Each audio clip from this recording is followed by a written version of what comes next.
$৩৭ trillion জাতীয় ঋণ এবং $১.৮ ট্রিলিয়ন বার্ষিক ঘাটতি নিয়ে আমেরিকা মধ্যপ্রাচ্যে আরেকটি যুদ্ধের খরচ বহন করতে পারে না। ইরাকের অভিজ্ঞতা, যার খরচ $২ ট্রিলিয়ন বেশি ছিল, দেখিয়ে দিয়েছে কিভাবে এমন হস্তক্ষেপ জাতীয় সম্পদকে নিঃশেষ করে দেয়। সাবেক মার্কিন আইন প্রণেতা গ্রেগরি জোসেফ পেন্স এর সতর্কতা জানিয়েছেন। মার্কিন ব্যবসায়ী ও রিপাবলিকান দলের রাজনীতিক সম্প্রতি মিডল ইস্ট মনিটরে ইরানে মার্কিন হামলা নিয়ে লিখেছেন। পেন্সের এই লেখার অনুবাদ তুলে ধরা হলো। ইসরায়েলের ইরানের বিরুদ্ধে শুরু করা যুদ্ধ মধ্যপ্রাচ্যকে যেমন আগুনে পোড়াচ্ছে, তেমনি বিশ্ব অর্থনীতিকে এক নজিরবিহীন সংকটের দ্বারপ্রান্তে এনে দাঁড় করিয়েছে। ইরানের গুরুত্বপূর্ণ অবকাঠামোতে ইসরায়েলের হামলা এবং তেহরানের পাল্টা জবাব জ্বালানির বাজারকে কাঁপিয়ে দিয়েছে এবং তা আমেরিকা, ইসরায়েল ও বৃহত্তর বিশ্বের অর্থনীতির জন্য বিপদের ঘণ্টা বাজিয়ে দিয়েছে। হরমুজ প্রণালী, যার মধ্য দিয়ে বিশ্বের 20% জ্বালানি তেল এবং 1/4 তরলীকৃত প্রাকৃতিক গ্যাস সরবরাহ হয়, তা এখন বন্ধ হয়ে যাওয়ার মুখে। এটি জ্বালানি তেলের দামকে বিপর্যয়কর পর্যায়ে ঠেলে দিয়েছে।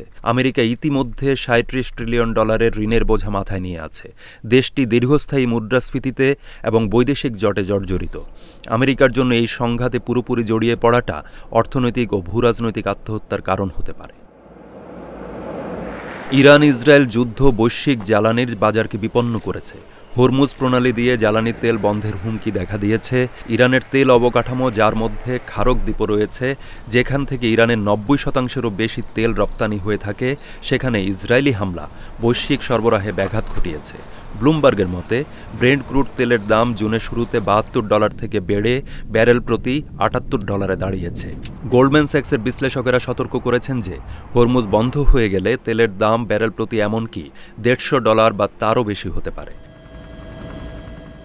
জ্বালানি তেল নিয়ে আমেরিকার জন্য এমন একটি ধাক্কা ধ্বংসাত্মক পরিণতি ডেকে আনতে পারে। তেলের দাম প্রতি $10 বৃদ্ধির ফলে ভোক্তা পর্যায়ে মুদ্রাস্ফীতি বাড়ে 0.5%। যদি দাম ব্যারেল প্রতি $130 পৌঁছায়, তাহলে আমেরিকা মুদ্রাস্ফীতি 5.5% বেড়ে যেতে পারে, যা ফেডারেল রিজার্ভকে সুদ হার বাড়াতে বাধ্য করবে।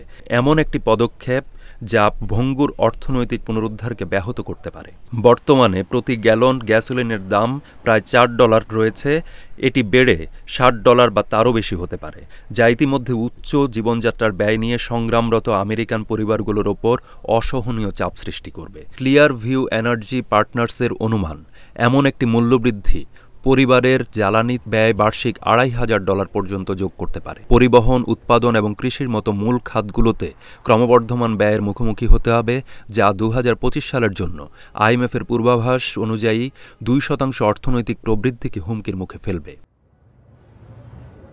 ইসরায়েলও এই জ্বালানির ধাক্কা থেকে মুক্ত নয়। লেভিয়াথন বা কারিজ গ্যাস ক্ষেত্রগুলোর গ্যাসের 2/3 সরবরাহ করে। এই গ্যাস ক্ষেত্রগুলো বন্ধ হয়ে যাওয়ায় ইসরায়েলকে কয়লা ও জ্বালানি তেলের মতো আরও ব্যয়বহুল জ্বালানির উপর নির্ভর করতে বাধ্য করছে। এতে অভ্যন্তরীণ জ্বালানি খরচ বেড়েছে এবং মিশর ও জর্ডানে গ্যাস রপ্তানি বন্ধ রয়ে গেছে, যাতে ইসরায়েলের বৈদেশিক মুদ্রার আয় কমেছে। সামনে রয়েছে আমেরিকার জন্য কৌশলগত ঝুঁকি। এই যুদ্ধে আমেরিকার পুরোপুরি জড়িয়ে পড়ায় অভূতপূর্ব অর্থনৈতিক ও ভূরাজনৈতিক ঝুঁকি তৈরি হয়েছে। $৩৭ ট্রিলিয়ন জাতীয় ঋণ এবং $1.8 ট্রিলিয়ন বার্ষিক ঘাটতি নিয়ে আমেরিকা মধ্যপ্রাচ্যে আরেকটি যুদ্ধের খরচ বহন করতে পারে না। ইরাকের অভিজ্ঞতা, যার খরচ $2 ট্রিলিয়ন বেশি ছিল, দেখিয়ে দিয়েছে কিভাবে এমন হস্তক্ষেপ জাতীয় সম্পদকে নিঃশেষ করে দেয়।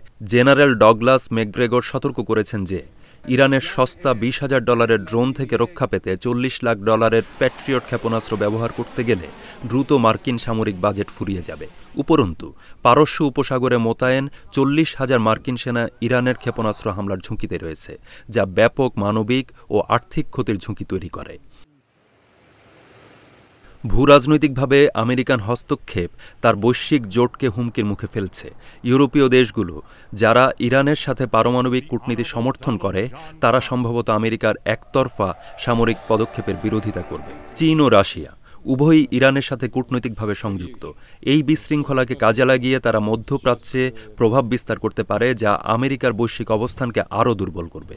আর্থিক বাজারের বিশ্লেষক কাইল রড্ডা আল জাজিরাকে বলেছেন, একটি বড় যুদ্ধ মধ্যপ্রাচ্যকে আমেরিকান সম্পদ সরিয়ে নেওয়ার মাধ্যমে মার্কিন চীন কৌশলগত প্রতিদ্বন্দ্বিতাকে বিপন্ন করতে পারে।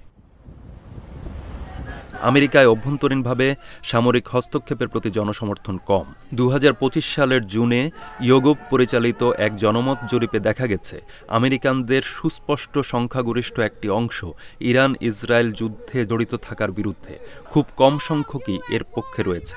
ক্রমবর্ধমান গ্যাসের দাম এবং মুদ্রাস্ফীতি জন অসন্তোষ এবং রাজনৈতিক অস্থিরতাকে উস্কে দিতে পারে, বিশেষ করে যখন 2026 সালের মধ্যবর্তী নির্বাচন ঘনিয়ে আসছে।